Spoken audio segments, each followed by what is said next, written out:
It's 10 o'clock. This is Sky News at 10, our top story. An asylum overhaul designed to heal divisions on the streets of the UK from a Home Secretary on what she calls a moral mission. I can see that it is polarising communities across the country. I can see that it is dividing people and making them estranged from one another. Also tonight, as floods slow down relief efforts in Gaza, we report from Jordan, where stacks of aid are gathering dust. Ireland's Deputy Prime Minister says the country is covered by a veil of sadness after 5 young people are killed in a car crash. Calls for action against fly-tipping gangs after a mountain of rubbish is dumped in an Oxfordshire field, requiring a multi-million-pound clear-up.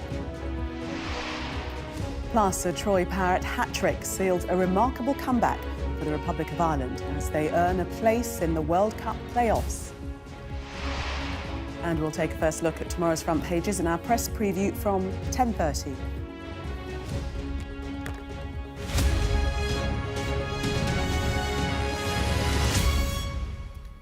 Good evening. Public anger about the asylum system has provoked protests across the country this year. Today, the Home Secretary, Shabana Mahmood, set out plans for reform, part of a moral mission to reduce divisions that she claims are tearing the country apart. Under the proposals, people seeking asylum will face tougher requirements and a wait of 20 years before earning the right to remain. The measures were met with guarded and limited approval from the Conservatives and Reform, but dismay from those with first-hand experience of seeking asylum. We'll have more on that later. But first, our political correspondent, Amanda Acas, reports. Migrants filmed by Sky News piling into overladen boats to get to the UK, drawn by what the Home Office now describes as a golden ticket, an asylum system more generous than other countries in Europe, which the new Home Secretary is promising to tear up. This is a moral mission for me. I can see that illegal migration is creating division across our country. I can see that it is polarising, it is dividing people and making them estranged from one another. I don't want to stand back and watch that happen in my country. What is happening with our illegal migration system is this is a broken system. It's not right-wing talking points or fake news or misinformation that is suggesting that we've got a problem. Inspired by the success of Denmark's centre-left Prime Minister at reducing the number of asylum claims to a 40-year low without leaving the European Convention on Human Rights. The changes will see refugee status become temporary and regularly reviewed, with people sent back as soon as their home countries are deemed safe. Currently, refugees typically receive indefinite leave to remain after 5 years. Now they'll have to wait 20 before they can apply, though they may be able to reduce that through work or study. The Home Office also plans to revoke its statutory legal duty to provide asylum support, so those who break the law or have the right to work but choose not to could lose their benefits. Both Reform and the Conservatives want to leave the ECHR and are pledging to deport all illegal arrivals. They don't exactly disagree with today's announcements, but are sceptical of the government's ability to deliver. What the government has announced, I think, is a combination of very small steps in the right direction with a few gimmicks as well. Of course, over the last year and a half, we've had all kinds of gimmicks from this government. Remember, they used to claim they were going to smash the gangs. Then they said they were going to the French would intercept boats near the French shore. Then they said they were going to have a one-in, one-out deal, which has turned out to be 16,000 people coming in since they announced it and only 100 going out. Reform say the government's approach doesn't go far enough. The only way to stop this madness, the only way to actually have a border is to leave the ECHR, derogate from every international treaty that stops deportations from happening, and then not just stop the boats, but deport everyone who is in this country illegally. Shabana Mahmood's hardline diagnosis and treatment echoes arguments we normally hear from the right of politics. Even Nigel Farage says she sounds like a Reform supporter. This is a clear pitch to try and win back some of his voters. But she also has an unflinching message to moderates in her own party, deeply uncomfortable by this tough new approach, saying this is the last chance for a decent mainstream politics. If she fails, something darker will follow. Refugee charities argue the plans are unfair and won't deter genuine asylum seekers. If you've had to put down roots here, you've paid your taxes, you've played by the rules, you've contributed, you've worked hard, I think saying to you that every 20 months you could get a knock on the door and be taken back to your country against your wishes is pretty harsh, and I don't think it's British decency. After a week of political chaos, the government hopes Shabana Mahmood's confident approach will get them back on the front foot. But voters have heard many promises on illegal migration. She doesn't have long to deliver. And Amanda joins me from Westminster now. Amanda, more details expected tomorrow from the Home Secretary in Parliament. Yes, indeed. Over the weekend, we've had a flurry of announcements. I think we've had 6 press releases altogether about what the government is describing as the most sweeping reforms to the asylum system since the Second World War. But as you say, the Home Secretary will be announcing the full details in Parliament tomorrow. But just tonight, we've had more information about another set of measures. This is a visa ban to be imposed on 3 countries, Angola, Namibia and the Democratic Republic of Congo, unless their governments rapidly improve their cooperation on the issue of returns and removals and start accepting their own citizens who are either criminals in the UK or illegal migrants. The Times, who first reported this story, claims that the Home Office has attempted to remove 4,000 of these citizens who are now still in the UK after they were frustrated in their efforts. And what's quite interesting about this policy is that it's something that Donald Trump has done in quite a high-profile way. Particularly given the kind of hardline messaging that we've seen surrounding many of these messages, although actually it's using legislation which the previous Tory government passed but never actually invoked. But that's just one of many measures we're likely to find out more about tomorrow, not just on those plans to try and deter people from actually wanting to come and claim asylum in the UK, as I was explaining in my report there, but also measures to try and improve the number of deportations, legal reforms to try and require judges perhaps to interpret the law differently around the European Convention on Human Rights, the right to a family life, to prioritise public safety instead. Also more details on those new safe and legal routes, we're told, that will be created, including a new community Homes for Ukraine style system as well. But despite that measure, there is a lot of controversy surrounding these more hardline measures. We know the Lib Dems, the Greens have big concerns, many in the left of Labour as well. At the same time, the party knows that the Prime Minister needs to start delivering on that core promise to smash the gangs, to stop the boats. And I think after all the political confusion and chaos, the U-turns that we've seen in recent weeks, I think many in the party will welcome this sense of certainty and a clear strategy, dare I say it, leadership that we're going to be seeing from Shabana Mahmood tomorrow. And we shall see how the full details are received in Parliament tomorrow. Amanda, for the moment, thank you. So, will the government's plan win back voters who've lost confidence in the political management of the asylum system? And what do those with experience of claiming asylum make of the plans? Our North of England correspondent, Shingi Maurike, has been finding out. After a summer of discontent, more unrest and strong feelings. Fueled by one subject, immigration. Yesterday saw protests in Bristol, and today in Crowborough, where the government plans to try to diffuse the tension by housing asylum seekers in former army barracks. Prompting this admission from the Home Secretary about how divisive this issue remains. I know illegal migration is causing huge divides here in our own country, and I do believe we need to act if we are to retain public consent for having an asylum system at all. Those fault lines have forced her into a new policy proposal. Part of her plan is to quadruple the time taken for a refugee to be granted permanent asylum, from 5 to 20 years. It's places like this hotel housing asylum seekers in Leeds that for so many represent failures in the government's immigration policy. After a summer of protest, they're taking a tougher approach, with the Home Secretary arguing managing migration better would lead to stronger social cohesion. In a snapshot of how this is splitting opinion, this is what people living in the community nearby think. You know, if it's handled properly and we can see that they're helping the right people, I think people think, well, yeah, fine, help them, but there's some people over there that they come over there and they're taking the mickey. I just think it's not fair on the people that are seeking asylum with us, because there are a lot of those, and they should be able to come over here, but they've just they've just let everything go. The governments, the whole country's in a mess, isn't it? Angie claimed asylum in the UK in 2010, coming here from Malawi. She now runs an African Women's Network in Glasgow, a group of 260 members. She says around 12 women a week contact her because they have been refused asylum, and she helps their claims. This is the only system which starts from you're guilty until proven innocent, and more people are being refused asylum. So that makes it hostile. I know every system is prone to abuse.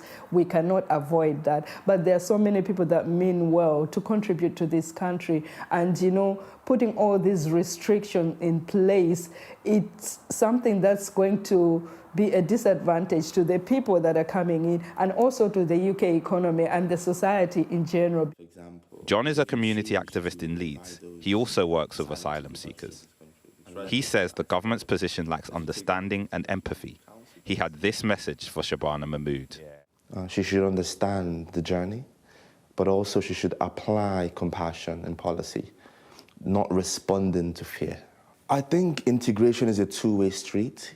People who are British have to learn other languages of their neighbours, have to learn the cuisines of their neighbours, have to allow their children play with other people's children. It's a two-way street. On the other hand, those who are arriving have to learn the English language, have to learn how to support Leeds United if you're in Leeds, but it has to be a two-way street. The government are calling this policy an end to a golden ticket for asylum seekers. But there are too many questions and concerns in communities across the country for it to feel that simple. Shingi Marike, Sky News in Leeds. Gaza has experienced severe flooding after early winter rainfall. Some displaced families have abandoned their tents for destroyed buildings, hoping they'll offer better shelter. And the weather is stretching already thin aid stocks. Our special correspondent, Alex Crawford, reports from Jordan, where humanitarian supplies for Gaza are stacking up with nowhere to go. The misery for those with no homes in Gaza just got worse. Heavy rainfall has left shelters soaked, belongings wet through, and little protection from the cold and damp. What can I say? The water is under us and above us. We can't sit down. The children can't sit down. My leg has needed platinum for 4 months, and they keep telling me to wait. I can't do anything. My son's been using sand to block the tent from water, but who's helping us? The flooding's been catastrophic for the hundreds of thousands living in makeshift, flimsy homes with little access to the very basic necessities. The few belongings they have all been left drenched. The Gaza Civil Defence said it had had hundreds of appeals for help and urged people to take precautions against the weather. But in reality, with 90% of the Gaza infrastructure destroyed in the Israeli bombardment, there are few options for most. Many are utterly distraught. Where are the Muslims to help us, she's shouting. She's joined by others equally furious and despairing. The water's flooded everyone, they say. Come see the drowned children. Across in Jordan, there are dozens of warehouses like this one, packed full of emergency aid waiting to be delivered to those in Gaza. Clothes for children, for women, for anything. This is shoes. And what's your feeling about it all still being here and not in Gaza? We are so sad. There are blankets from Britain, now covered in a layer of dust. They've been here so long.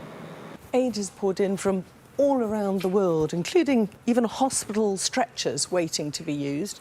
But also, just in this small corner, you've got a whole pile of crutches, which they're desperately in need of in Gaza, as well as a whole load of wheelchairs left unused. And this is just the aid gathered by the Jordanian authorities and stored in Jordan. The UN has its own huge haul, also stored in Jordan, but also aid like this piled up in Egypt and Turkey, waiting to get clearance from the Israelis so it can be distributed to people in need in Gaza. Most of the aid in Jordan has been sitting here since March, with barely any allowed across the border into Israel. In amongst all these warehouses and aid not being allowed in is baby formula. And crucially, there are thousands and thousands of tents and tarpaulins now in urgent need in Gaza because of the rains. The Israeli military unit responsible for coordinating aid in Gaza said it had been preparing for months for the winter and rain. In a tweet, Kogat said it had facilitated close to 140,000 tarpaulins directly to Gaza residents. And it went on, "We call on international organisations to coordinate more tents and tarpaulins." But that's a tiny number against the estimated 1.5 million people needing help and considered vulnerable by aid agencies in Gaza. The United Nations says Israel is breaching international law by continuing to impose restrictions on aid into Gaza, and despite a ceasefire agreement brokered in October. All member states, including the British government, they have policies and they have humanitarian principles that they have to adhere to. And if they're not adhering to them, then questions will be asked in the future when the reckoning is done on this. And all this with winter fast coming and little sign of any change in aid deliveries and the huge amounts needed in Gaza right now. Alex Crawford, Sky News in Amman, Jordan. Environmental campaigners are calling for emergency funds from the government to clean up what's described as a mountain of rubbish that's piled up in a field in Oxfordshire. Fly tipping gangs are believed to be responsible, perhaps dumping at the site for months, and it's now flowing into the River Cherwell. The cost of the clean-up is thought to be more than the entire annual budget of the local council. Amelia Harper reports. What you're looking at here is fly tipping on a scale like no other. Dumped in a field in Oxfordshire, the road of rubbish, the same size as the dual carriageway next to it. Its terrain is bumpy, a disgusting, never-ending pile of illegal waste. Weighing hundreds of tonnes, it's been dumped between the River Cherwell and the A34 near Kidlington. It's revolting, it's shredded waste, and some of that waste is now tumbling into the river and being swept downstream. Removing this quantity from a sensitive area could cost in the tens of millions of pounds. A local officer said that he expected it would exceed the annual budget of the local district council, which is roughly £25 million. It's now locals who'll be paying the heavy price, and some have come to have a closer look, walking on top of the work of unknown organised criminals who started dumping here back in September. It's literally like 10 metres away from the river, and it's already started going in this little stream down here. And obviously, all these horrible chemicals that we use in all of our packaging and all of our sort of plastics, it's just going in the river and then getting straight into Oxford. And yeah, like I say, it's enormous. And these are concerns echoed by environmental groups. This is the biggest ecological disaster that's happened on an inland waterway in this country. It's of epic proportions, and we need emergency funding from the government to clear it up. With questions about the cost of the clean-up, the Environment Agency is responsible for dealing with this. They're currently blocking off the site and say specialist officers are investigating waste dumped near the A34 at Kidlington. Their role will be to find out who left the waste there and take appropriate action. We share the public's anger about incidents like this, which is why we take action against those responsible for waste crime. Who these people are and how they went unnoticed is still to be determined. Their actions covert, but what they left behind is hard to miss. Amelia Harper, Sky News. 5 people in their 20s have been killed in a road crash in Ireland. It happened outside Dundalk, north of Dublin last night, involving a Volkswagen Golf and a Toyota Land Cruiser. 3 men and 2 women in the Golf all died at the scene. They've been named as Shay Duffy and Chloe Hipson, both 21. And Chloe McGee, Alan McCluskey and Dylan Commins, who were 23 years old. Another young man in the car was taken to hospital, as were a man and woman in the Land Cruiser. Ireland's Deputy Premier, Simon Harris, says a veil of deep sadness has come over the country. America's biggest and most advanced aircraft carrier, the USS Gerald Ford, has arrived in the Caribbean Sea. It's been deployed in a show of force against Venezuela, where the US has been striking small boats it accuses of trafficking drugs. It's widely seen as a pressure tactic against the Venezuelan president, Nicolás Maduro.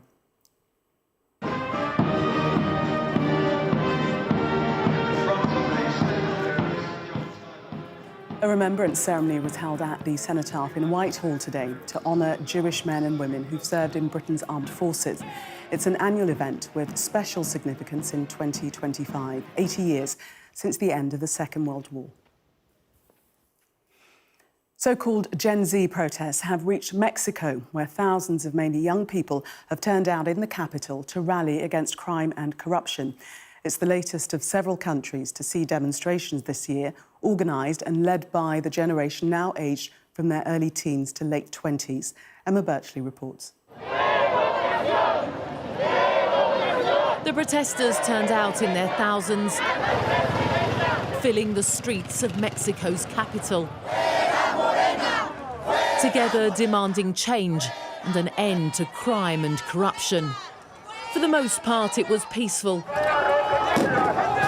But trouble flared at the National Palace, home to President Claudia Sheinbaum, as fences were torn down and riot police attacked as they shielded the building. 120 people were injured, 100 of them police. The movement is being driven by the younger generation, promoted on social media, but all ages marched. Many wore straw hats in solidarity with Carlos Manzo, a popular mayor shot dead earlier this month. He'd spoken out against the drug cartels that terrorise the country, but who often go unpunished. We are also exposed every day to the insecurity that exists in the country, where someone can come along, kill you, and absolutely nothing happens, said this nurse. There was another unifying symbol to be seen too, the one-piece flag as it's known, with its hat-wearing skull and crossbones.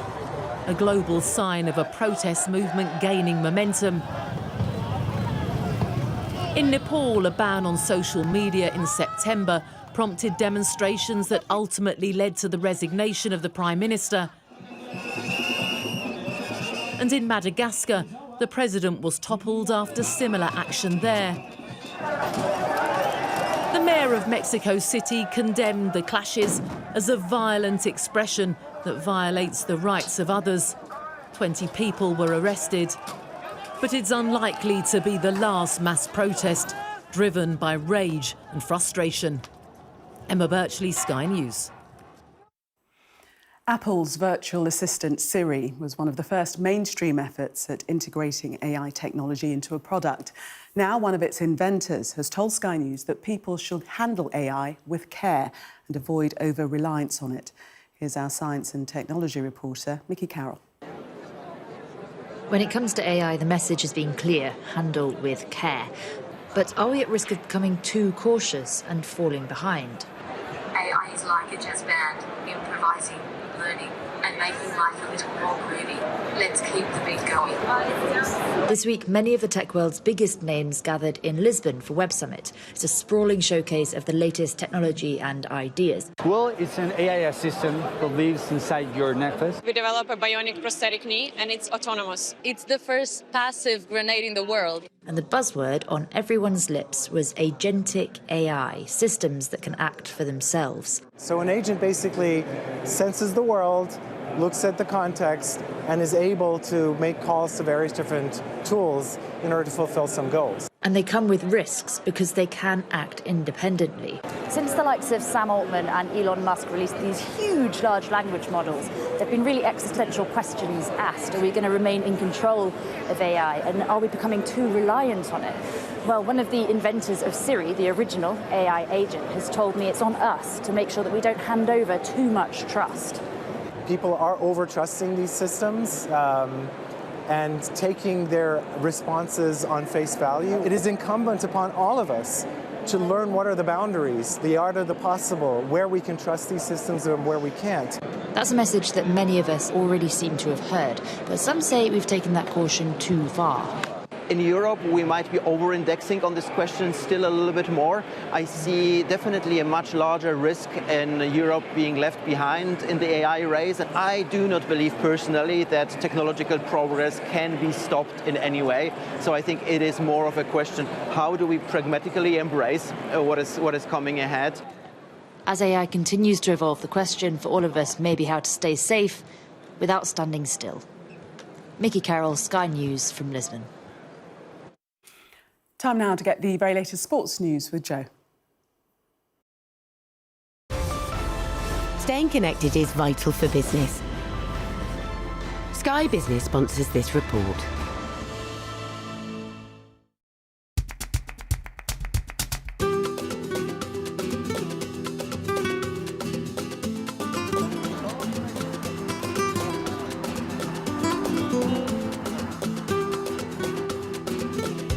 The club made a great pitch to me, that they wanted me. They gave me a 4-year contract. All the stops were out. They made me feel really welcome. We arrived at the airport there in Madrid, and there were 50 journalists, cameras, and we thought, oh, they come for this movie star, you know. Suddenly we see, Jesus Christ, Jimmy, it's for you. It's always difficult losing a great player. Jimmy, for me, was always a world-class striker. Probably not talked about as much, I don't think, as to some of the other great strikers, but I was fortunate enough to play with him. We obviously made a very good profit on him.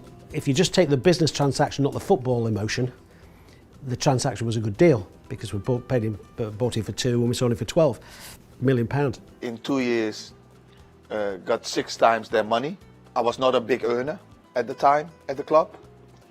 So for them, it was a big gain.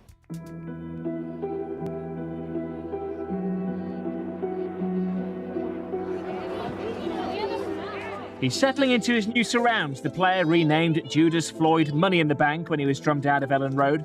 But stories of excessive demands were fictional, according to Atletico's new signing. I was supposed to stay there. I was supposed to sign a new contract and feel happy. If they can ask 12 million for a player, the rest is all clear. Were you asking to be the most highly paid player in the Premiership, as we're led to believe? No, don't believe the figures at all. Don't believe the figures at all. You didn't want £40,000 a week?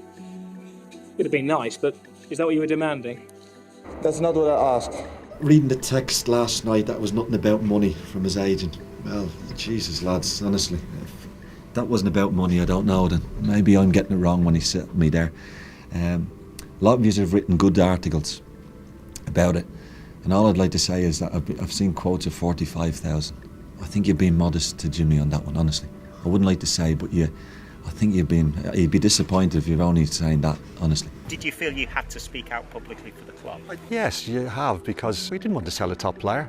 I had one of the best number 9s that you could wish to have. It puts me under pressure then. I've got to go out and buy and put your head on the block to buy a number 9. Did we sell a bad player? No, we sold the top player. It did disappoint me. How everything went, it made me look bad in front of the fans. It was not necessary. The perception that people have of me, the difficult person, blah, blah, blah, that is never there.